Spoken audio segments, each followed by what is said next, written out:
जिशोदा के लाला, लीला तेरी सबसे न्यारी। चरणों में बिताऊं जीवन, यही इच्छा हमारी। सांवरिया ले चल परली पार, जहाँ राधा रानी प्यारी। दर्शन दे दो हे नटवर, दुनिया तुम पर बारी। ओम नमो भगवते वासुदेवाय। आपका स्वागत है हमारे चैनल में। आइए आज हम सब भक्तगण मिलकर पूरे प्रेम और श्रद्धा के साथ सुनते हैं पुरुषोत्तम मास महात्म्य का 21वां अध्याय। श्री पुरुषोत्तम मास महात्म्य 21वां अध्याय। ओम नमो भगवते वासुदेवाय। इस पवित्र अध्याय में पुरुषोत्तम व्रत के दौरान भोजन, आचरण आदि के कड़े नियमों का विस्तार से वर्णन करने का प्रसंग आता है, जिनका पालन करने से मनुष्य को अक्षय पुण्य की प्राप्ति होती है। राजा दृढ़धनवा ने हाथ जोड़कर पूछा, हे मुनि श्रेष्ठ, कृपा करके मुझे यह बताइए कि पुरुषोत्तम मास के पावन व्रत में मनुष्य को किस प्रकार का भोजन ग्रहण करना चाहिए और किन पदार्थों का परित्याग करना चाहिए। इसके साथ ही इस महान व्रत के नियम क्या है। यह सब बातें मुझसे विस्तार पूर्वक कहिए, क्योंकि आपकी अमृत वाणी सुनकर मेरा मन तृप्त नहीं हो रहा है। श्री नारायण बोले, हे राजन, राजा दृढ़धनवा के इस प्रकार अंतत विनम्रता पूर्वक पूछने पर मुनि वाल्मीकि जी लोक कल्याण की भावना से आदर पूर्वक राजा से बोले, हे राजन, पुरुषोत्तम मास में जो जो नियम शास्त्रों में कहे गए हैं उनको तुम ध्यान पूर्वक संक्षेप में सुनो। पुरुषोत्तम मास में मनुष्य को नियम पूर्वक शुद्ध हविष्य अन्न का ही भोजन करना चाहिए। इसके अंत ग्रंथ कौन कौन से पदार्थ आते हैं उन्हें सुनो। गेहूं, चावल, मिश्री, मूंग, जौ, तिल, मटर, पालक, नींबू, बथुआ, आलू, अरबी, अदरक, ऋतु के अनुसार होने वाले शुद्ध शाक, ककड़ी, केला, सेंधा नमक, दही, शुद्ध गाय का घी, दूध, मक्खन, कटहल, पका हुआ आम और गन्ना ग्रहण किए जा सकते हैं। बिना तेल के केवल घी या जल में पकाए हुए शुद्ध भोजन को ही हविष्य अन्न कहते हैं। शास्त्रों में हविष्य अन्न के भोजन को मनुष्य के पूर्ण उपवास के समान ही पवित्र और फलदायी कहा गया है। व्रती मनुष्य को इस पूरे महीने में सब प्रकार के तामसिक और अशुद्ध पदार्थों जैसे अंडा, मांस, राजमा, राई, किसी भी प्रकार के मादक या नशीले पदार्थ, मसूर की दाल तथा लोहे के बर्तन में बना भोजन, दूषित भाव या दूषित क्रिया से अपवित्र हुए अन्न का पूरी तरह से त्याग कर देना चाहिए। किसी भी परिस्थिति में प्रायः अन्न दूसरे के घर का भोजन ग्रहण न करे और किसी विशेष तीर्थ यात्रा को छोड़कर अन्य किसी भी सांसारिक या व्यापारिक कारण से प्रदेश न जाए। पुरुषोत्तम मास में पर निंदा, दूसरों की बुराई करना, वेदों की अवहेलना, ब्राह्मण, गुरु, साक्षात गौ माता, स्त्रियां, राजपुरुषों और सिद्ध संतों की निंदा भूलकर भी अपने मुख से न करे, अन्यथा व्रत का सारा पुण्य नष्ट हो जाता है। इसके अलावा इस पवित्र मास में केवल गाय के दूध को ही अमृत माना गया है। बकरी और भैंस के दूध के अतिरिक्त अन्य पशुओं का दूध इस मास में वर्जित माना गया है, क्योंकि वह मांस के समान अशुद्ध फल देता है। बासी खाना भी पूरी तरह से त्यागने योग्य है। कांसे के पात्र में रखा हुआ दूध, चमड़े के स्पर्श वाले पात्र में रखा हुआ जल और केवल अपने ही स्वाद के लिए पकाए हुए अन्न विद्वानों ने साक्षात मांस के समान वर्जित कहा है। व्रती पुरुष या स्त्री को पूरे महीने पूर्ण ब्रह्मचर्य का पालन करते हुए रहना चाहिए। भूमि पर चटाई या कंबल बिछाकर सोना चाहिए। पत्तल पर ही भोजन करना चाहिए और पूरे दिन में केवल एक बार दिन के चौथे पहर में ही भोजन करना सबसे उत्तम माना गया है। दोबारा गर्म किया हुआ, दोबारा पकाया हुआ तथा तेल में भुना हुआ अन्न कभी न खाएं। प्याज, लहसुन, चना, गाजर, गोभी, मूली, बैंगन, इन तामसिक पदार्थों को पुरुषोत्तम मास में छूना भी पाप है, इसीलिए इन्हें बिल्कुल न खाएं। अपनी शारीरिक शक्ति के अनुसार भगवान श्री विष्णु जी की प्रसन्नता के लिए कृष, चंद्रायन आदि कठिन व्रतों को भी करना चाहिए। काशी फल, कद्दू, वटकटैया, लट जीरा, श्रीफल, इंद्रजोग, आंवला, नारियल, लौकी, परवल और गंदे या रुके हुए जल में उत्पन्न होने वाले किसी भी शाक को प्रतिपदा तिथि से लेकर पूर्णिमा तक पूरी तरह त्याग दे। जो गृहस्थ पुरुष है वह सदा रविवार के दिन आंवले के प्रयोग का परित्याग करे। पुरुषोत्तम भगवान की परम प्रसन्नता के लिए जिन जिन प्रिय वस्तुओं का मनुष्य पूरे महीने त्याग करता है, व्रत की समाप्ति यानी उद्यापन के समय उन सभी वस्तुओं को किसी योग्य ब्राह्मण को दान देकर ही फिर संभय ग्रहण करना चाहिए। हे राजन, जो भी व्रती पुरुष इन कड़े नियमों का पालन करता है वह चाहे तो इन्हें कार्तिक और माघ मास में भी दोहरा सकता है, क्योंकि नियमों के बिना व्रती मनुष्य को किसी भी व्रत का कोई फल प्राप्त नहीं होता।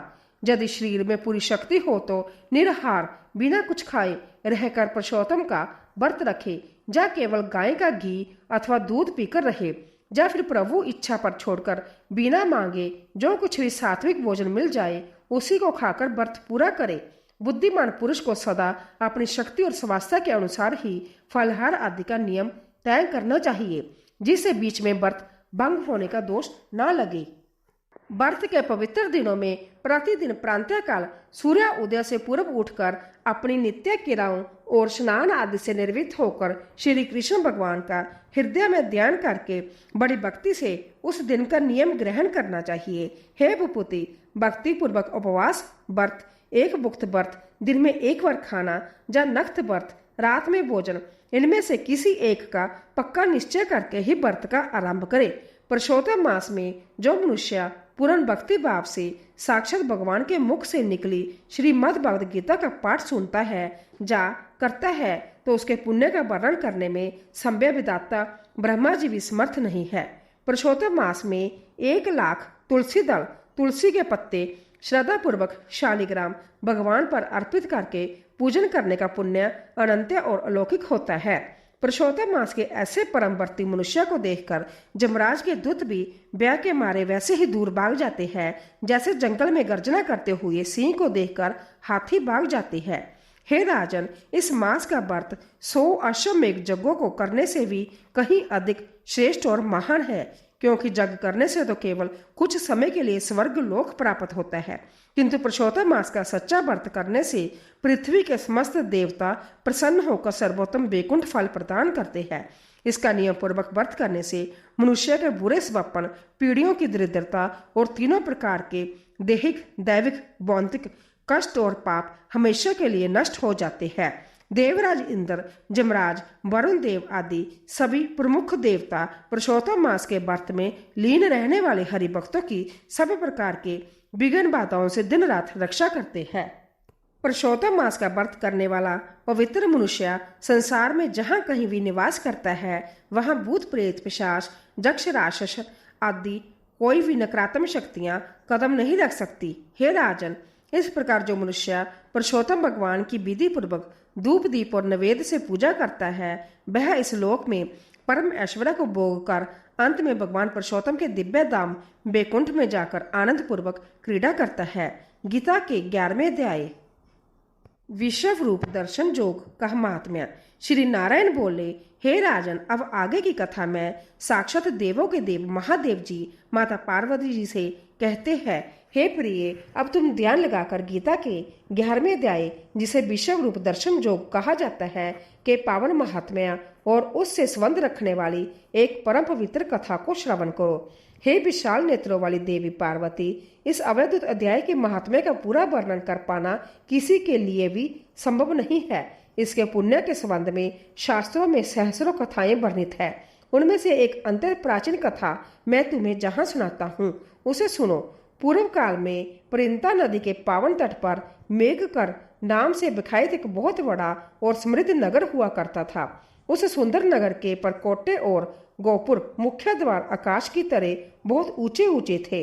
वहां बटोही और राहगीरों के विश्राम के लिए बड़े बड़े भव्य विश्रामशालाएं बनी हुई थी, जिनमें सोने के चमचमाते खंबे शोभा दे रहे थे। उस नगर में सदा सुखी, शांत, सदाचारी, धर्मपरायण तथा अपनी इंद्रियों को वश में रखने वाले जितेंद्रिय मनुष्य का ही निवास था। वहां साक्षात हाथ में शारंग नामक दिव्य धनुष दान करने वाले जगदीश्वर भगवान विष्णु सदा विराजमान रहते थे। वह परब्रह्मा के साक्षात साकार स्वरूप थे और संसार के समस्त जीवों के नेत्रों को जीवन प्रदान करने वाले है। उनका गौरव पूर्ण श्री विग्रह हमेशा भगवती लक्ष्मी जी के नेत्र कमलों द्वारा पूजित होता रहता है। भगवान की वह जानकी उनके वामन अवतार की है। बादलों के समान उनका सुंदर श्याम वरण तथा अत्यंत कोमल आकृति है। उनके विशाल वक्षस्थल पर श्री वत्स का पवित्र चिन्ह शोभा पाता है। वह अपने हाथों में कमल और गले में सुंदर बनमाला से विभूषित है। पीताम्बर धारण किए हुए उनके श्याम शरीर की कांति ऐसी सुंदर प्रतीत होती है मानो आसमान में चमकती हुई बिजली से घिरे काले बादल हो। भगवान वामन के इस परम मनोहरी स्वरूप का केवल एक बार सच्चे मन से दर्शन करके जीव मर जन्म मरण के संसार बंधन से सदा के लिए मुक्त हो जाता है। उसी मेघकर नगर के समीप मेखला नामक एक महान और पवित्र तीर्थ था, जिसमें केवल स्नान मात्र करने से ही मनुष्य शाश्वत वैकुंठ धाम को प्राप्त कर लेता है। वहां जगत के स्वामी करुणा के सागर भगवान नरसिंह देव का भव्य दर्शन करने से मनुष्य अपने 7 जन्मों के लिए किए हुए घोर से घोर पापों से भी तुरंत छुटकारा पा लेता है। जो भी मनुष्य मेखला तीर्थ में जाकर विघ्नहर्ता गणेश जी का श्रद्धा पूर्वक दर्शन करता है, वह जीवन में आने वाले सदा के लिए दुस्तर विघ्नों और संकटों के पार हो जाता है। इसी पवित्र मेघगढ़ नगर में एक अत्यंत श्रेष्ठ और आदरणीय ब्राह्मण रहते थे, जो पूर्ण ब्रह्मचार्य परायण, संसार की ममता और अहंकार से सर्वथा रहित, समस्त वेदों और शास्त्रों में परम प्रवीण, अपनी इंद्रियों को जीतने वाले तथा भगवान वासुदेव के अनन्य शरणागत भक्त थे। उनका शुभ नाम सुनंद था। वह प्रतिदिन निरंतर भगवान के विग्रह के सम्मुख बैठकर पूरी श्रद्धा से गीता के 11वें अध्याय जाने विश्व रूप दर्शन योग का पाठ किया करते थे। उस अध्याय के दिव्य मंत्रों के प्रभाव से उन्हें साक्षात ब्रह्म ज्ञान की परम प्राप्ति हो गई थी।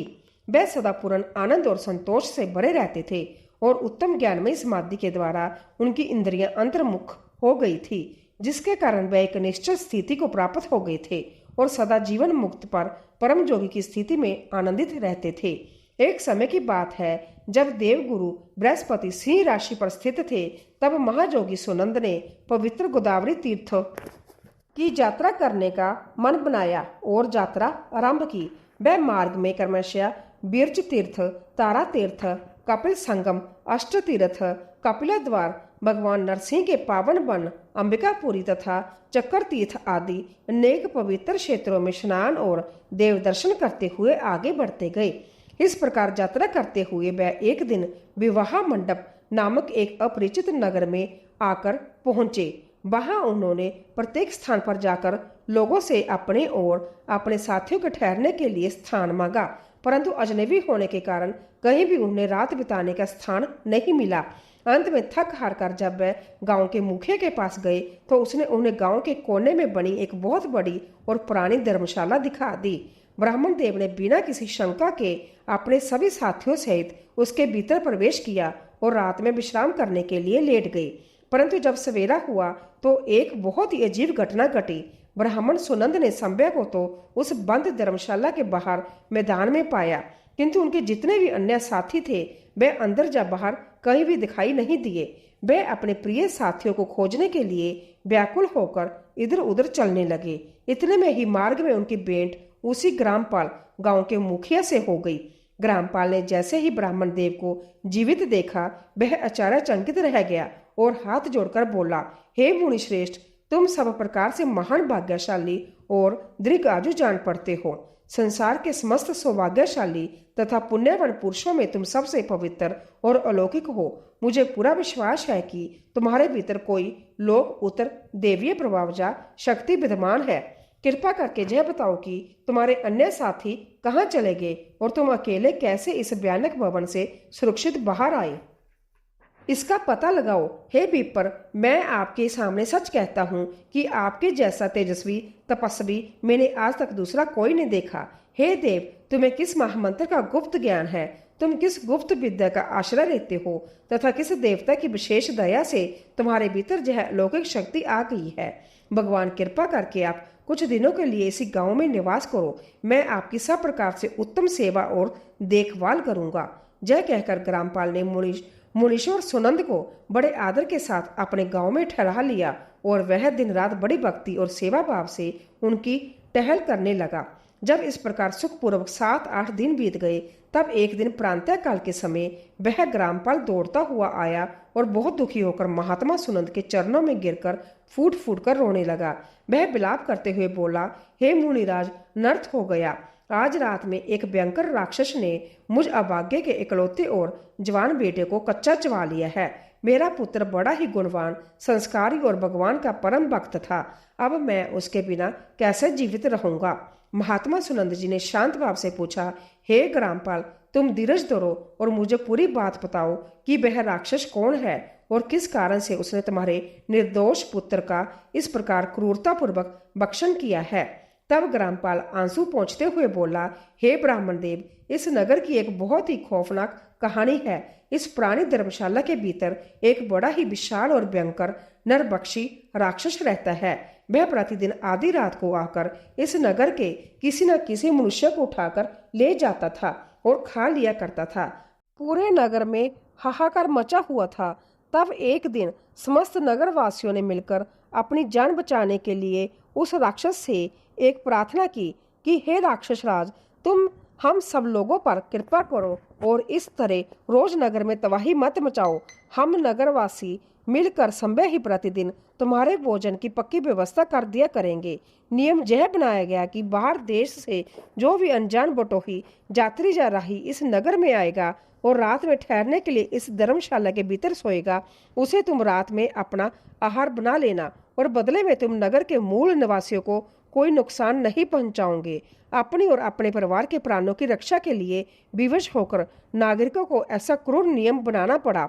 हे महात्मा, आप भी अन्य राहगीरों के साथ उसी काल रूपी घर में आकर सोए थे, किंतु राक्षस ने आपके साथ के उन सभी राहगीरों को तो रात में ही मारकर खा लिया, पर उसने आपको छुए बिना आदरपूर्वक बाहर छोड़ दिया। आपके भीतर ऐसा क्या अलौकिक प्रभाव है, इस बात को तो केवल आप ही जान सकते हैं।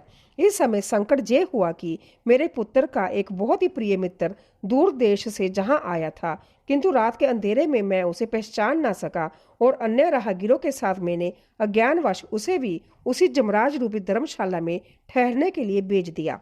मेरे इकलौते पुत्र ने जब सवेरे सुना कि उसका सबसे प्रिय मित्र भी उस मौत के कुएं में प्रवेश कर गया है, तब वह अपने मित्र के प्राण बचाने के लिए व्याकुल होकर रात के समय ही चुपके से वहां चला गया। परंतु उस निर्दयी राक्षस ने मित्र को तो खाया ही, साथ में मेरे पुत्र को भी अपना ग्रास बना लिया।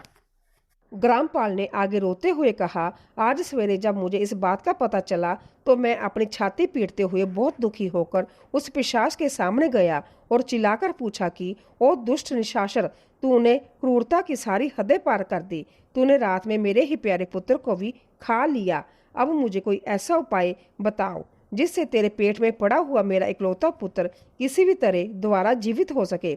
यदि ऐसा कोई उपाय हो तो मुझे तुरंत बता, नहीं तो मैं यहीं अपना प्राण त्याग दूंगा। तब उस राक्षस ने गहरी सांस लेते हुए मुझसे कहा, हे ग्रामपाल, तुम विलाप मत करो। धर्मशाला के भीतर घुसे हुए तुम्हारे पुत्र को ना जानने के कारण ही मैंने उसका भक्षण किया है।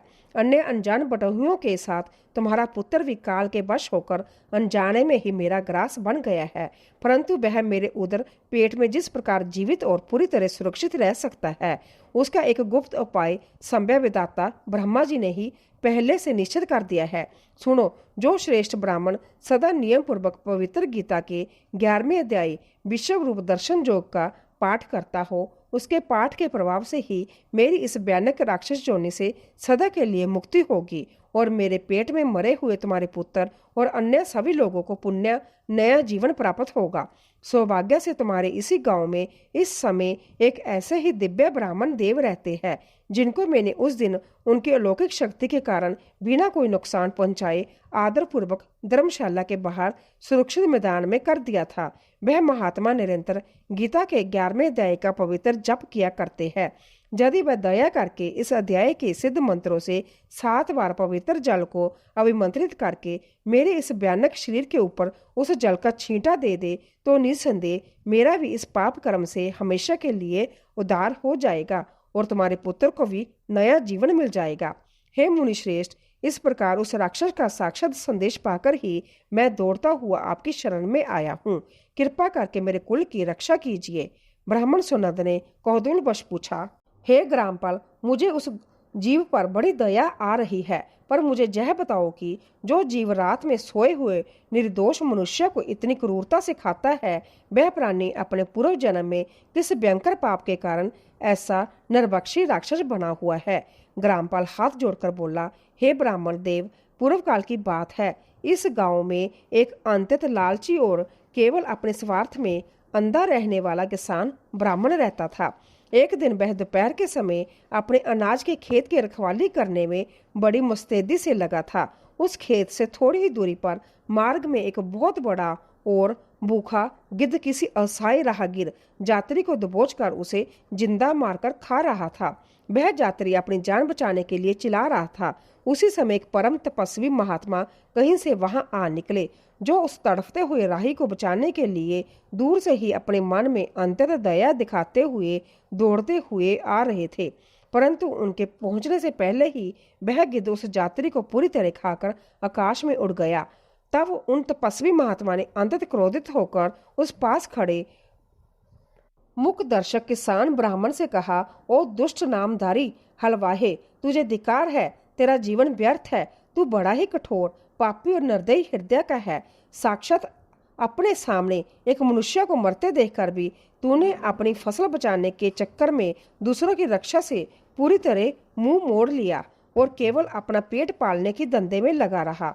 तेरा यह जीवन साक्षात पशु के समान नष्ट प्राय है। शास्त्रों में लिखा है कि जो मनुष्य शक्तिशाली और समर्थ होते हुए भी चोर, दुष्ट जीव, सर्प, शत्रु, अग्नि, विष, जल, गिद्ध, राक्षस, भूत तथा बेताल आदि के द्वारा घायल या संकट में फंसे हुए किसी भी प्राणी की उपेक्षा करता है, वह साक्षात उनके वध का ही पूरा फल पाता है।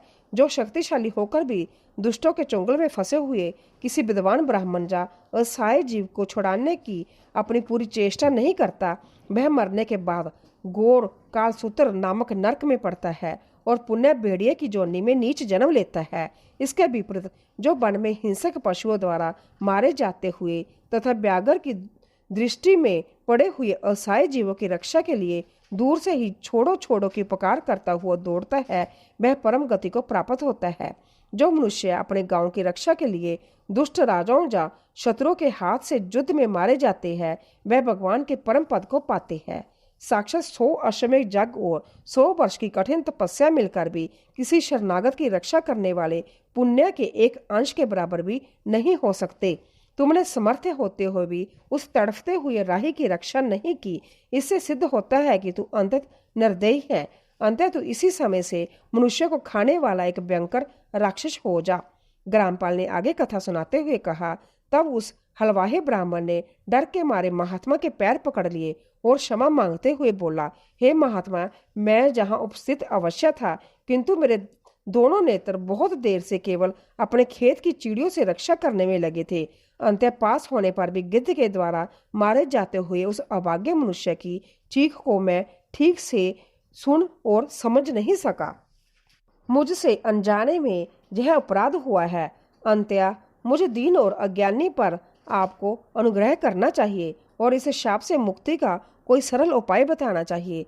तब उन दयालु तपस्वी ब्राह्मण ने शांत होकर कहा, जब इस कलयुग में कोई ऐसा महात्मा जो प्रतिदिन नियम से पवित्र गीता के 11वें अध्याय विश्व रूप दर्शन योग का निष्काम भाव से जाप करता है, उस परम पुरुष के द्वारा अभिमंत्रित किया हुआ पवित्र जल जब कभी भी तुम्हारे इस राक्षस शरीर के मस्तक पर पड़ेगा, ठीक उसी क्षण तुम्हें इस भयानक राक्षस जोनि से हमेशा के लिए छुटकारा मिल जाएगा। यह कहकर वह तपस्वी ब्राह्मण अंतर्धान हो गए थे। ग्रामपाल ने अंत्य में रोते हुए मुनि सुनंद से प्रार्थना की, हे दया के सागर मुनिराज, अब आप ही मेरे इकलौते सहारा हो। कृपा करके मेरे साथ उस धर्मशाला के पास चलिए और अपने ही पवित्र हाथों से उस राक्षस के मस्तक पर गीता के मंत्रों से अभिमंत्रित जल छिड़क दीजिए, ताकि सबका कल्याण हो सके। ग्रामपाल की यह अंतत करुणा भरी और आर्त पुकार सुनकर महात्मा सुनंद का कोमल हृदय करुणा और दया से पूरी तरह भर आया। वह तुरंत अपने स्थान से उठे और बहुत अच्छा कहकर उस दुखी ग्रामपाल के साथ उस भयंकर राक्षस की गुफा के निकट गए। फिर ब्राह्मण देव तो साक्षात सिद्ध जोगी थे। उन्होंने तत्काल अपने कमंडल से शुद्ध गंगा जल हाथ में लिया और भगवान विष्णु के विश्व रूप दर्शन नामक 11वें अध्याय के सभी परम पवित्र श्लोकों का 7 बार शुद्ध उच्चारण करके उस जल को महामंत्र की शक्ति से अभिमंत्रित किया और बड़े वेग से उस राक्षस के मस्तक पर छिड़क दिया। गीता के इस परम पवित्र 11वें अध्याय के दिव्य प्रभाव से वह चमत्कार हुआ जिसकी किसी ने कल्पना नहीं की थी। वह भयंकर प्राणी उसी क्षण राक्षस जोड़ने के क्रूप शरीर से हमेशा के लिए मुक्त हो गया और उसने तमोगुण का परित्याग करके साक्षात शंख चक्र गदा और पद्म धारण किए हुए दिव्य चतुर्भुज भगवान विष्णु जैसा रूप धारण कर लिया। यही नहीं, भूतकाल में उसने जितने भी सैकड़ों निर्दोष जात्रियों और बटहुओं का भक्षण किया था वह सभी भी उसके पेट से दिव्य रूप से बाहर निकल आई और वह सब भी शंख चक्र एवं गदा धारण किए हुए चतुर्भुज रूप हो गए। तत्पश्चात आकाश से सुंदर फूलों की वर्षा होने लगी और वह सभी जज्वल्यमान विमानों पर बैठ गए। उसी समय उस दिव्य बुद्धि वाले मुक्त जीव जो पूर्व में राक्षस था ने ग्रामपाल की ओर देखा और बड़े मधुर स्वर में कहा, हे भाग्यशाली ग्रामपाल, जरा ऊपर आकाश की ओर देखो। इन दिव्य विमानों पर बैठे हुए परम प्रतापी पुरुषों में जो तमाल वृक्ष के समान सुंदर श्याम वर्ण वाले 4 भुजाओं से युक्त मणियों से जड़े हुए स्वर्ण मुकुट से सुशोभित तथा कानों में दिव्य मणियों के बने हुए चमकीले कुंडलों से अलंकृत है, जिनका कंठ सुंदर हार पहनने के कारण अंततः मनोहर प्रतीत हो रहा है, जो सोने के बाजूबंदों से विभूषित खिले हुए कमल के समान विशाल नेत्रों वाले अंततः सिनग्ध रूप तथा हाथ में पवित्र कमल लिए हुए है और दिव्य वैकुंठ विमान पर बैठकर देव तत्व को प्राप्त हो चुके हैं। उन्हीं परम सुंदर देव को तुम अपना वही खोया हुआ पुत्र समझो। यह अवैध वचन सुनकर ग्रामपाल ने जब उस परम दिव्य रूप में अपने इकलौते पुत्र को साक्षात देखा तो उसका पिता का हृदय उमड़ पड़ा और उसने मोहवश अपने पुत्र को विमान से नीचे बुलाकर अपने साथ द्वारा घर ले जाना चाहा। अपने पिता का यह अज्ञान और संसारिक मोह देखकर उसका वह परम ज्ञानी पुत्र विमान पर बैठा हुआ ही मधुर मुस्कान के साथ हंस पड़ा और इस प्रकार धर्ममय वचन कहने लगा। पुत्र ने अपने पिता को समझाते हुए बोला, हे ग्रामपाल, मोह का परित्याग करो। इस अनंत संसार चक्कर में आप कई जन्मों में पहले भी मेरे पुत्र हो चुके हैं और मैं कई बार आपका पिता बन चुका हूँ। इस ब्राह्मण में कोई किसी का स्थायी पिता या पुत्र नहीं है। पूर्व जन्म के कर्मों के कारण मैं कुछ समय के लिए आपका पुत्र था, किंतु अब इन परम पूज्य ब्राह्मण देवता के मुख से निकले गीता के 11 अध्याय के महात्म्य से मैं साक्षात देवता होकर हमेशा के लिए भगवान श्री विष्णु के परम धाम वैकुंठ को जा रहा हूँ। जरा आंखें खोलकर देखो, यह क्रूर निशाचर भी आज साक्षात चतुर्भुज रूप प्राप्त कर चुका है और गीता के 11वें अध्याय के अवैधुत महात्म्य से हम सब लोगों के साथ परम पद को प्राप्त कर रहा है। अंत्य हे पिता, यदि आप मुझसे सचमुच प्रेम करते हैं तो संसार के इन मिथ्या भोगों को छोड़िए और इन साक्षात ब्रह्मज्ञानी ब्राह्मण देव के चरणों में बैठकर पवित्र गीता के 11वें अध्याय का पूरी निष्ठा से अध्ययन कीजिए और दिन रात निरंतर उसका पाठ करते रहिए। इसमें रति भर भी संदेह नहीं है कि इस पाठ के प्रभाव से अंत समय में आपकी भी ऐसी ही उत्तम और दिव्य गति होगी। इस मृत्यु लोक में मनुष्य के लिए सच्चे और साधु पुरुषों का संग प्राप्त होना सबसे दुर्लभ माना गया है और वह परम दुर्लभ सत्संग भी इस समय आपको बिना मांगे ही घर बैठे प्राप्त है। अंत्य देर मत कीजिए और अपने जीवन का कल्याण सिद्ध कीजिए। इस नश्वर संसार में झूठे धन भोग दान जग दिखावे की तपस्या और पूर्व के अलौकिक कर्मों से क्या लेना देना है। साक्षात विश्व रूप अध्याय के केवल एक पाठ से ही जीव को परम कल्याण और मोक्ष की प्राप्ति हो जाती है। पूर्ण आनंद के सागर सच्चिदानंद स्वरूप श्री कृष्ण नामक साक्षात परम ब्रह्मा के मुखारविंद से कुरुक्षेत्र के मैदान में अपने प्रिय मित्र अर्जुन के प्रति जो अमृतमयी गीता का उपदेश निकला था, वही साक्षात श्री विष्णु का परम तात्विक और वास्तविक रूप है। तुम सदा उसी का चिंतन और मनन करो। वह भवसागर से पार उतारने के लिए सबसे प्रसिद्ध और अचूक रसायन औषधि है। संसार के भय से डरे हुए व्याकुल मनुष्य की सभी प्रकार की आदि व्याधि मानसिक और शारीरिक कष्टों का विनाश करने वाला तथा अनेक जन्मों से संचित दुखों का क्षण भर में नाश करने वाला है। मैं इस ब्राह्मण में मोक्ष के लिए इसके सिवा दूसरा कोई भी साधन इतना सरल और प्रभावी नहीं देखता। अंत आप एकाग्रचित होकर इसी का अभ्यास करो। भगवान श्री महादेव जी माता पार्वती जी से कहते हैं, हे प्रिय पार्वती, इस प्रकार अपने पिता को परम सत्य का ज्ञान कराकर वह दिव्य बालक सबके देखते देखते साक्षात श्री विष्णु के अविनाशी परम धाम बैकुंठ लोक को चला गया। अपने पुत्र के मुख से साक्षात बैकुंठ की महिमा और ज्ञान सुनकर ग्रामपाल की आंखें खुल गई। उसने उसी समय मुनि सुनंद के चरणों में साष्टांग प्रणाम किया और उनके पवित्र मुख से उस विश्व रूप दर्शन नामक 11वें अध्याय का विधि पूर्वक अध्ययन किया। फिर वह दोनों ही ग्रामपाल और ब्राह्मण सुनंद जीवन भर उस अध्याय का पाठ करते हुए अंत समय में सीधे भगवान विष्णु के परम धाम को चले गए। हे विशाल नेत्रों वाली पार्वती, इस प्रकार आज मैंने तुम्हें गीता के 11वें अध्याय के पावन महात्म्य की जय दिव्य कथा सुनाई है। इसके केवल श्रवण मात्र से ही, जानी सच्चे मान से सुनने मात्र से ही मनुष्य के बड़े से बड़े घोर पापों का क्षण भर में नाश हो जाता है और उसे उत्तम गति मिलती है। ओम नमो भगवते वासुदेवाय।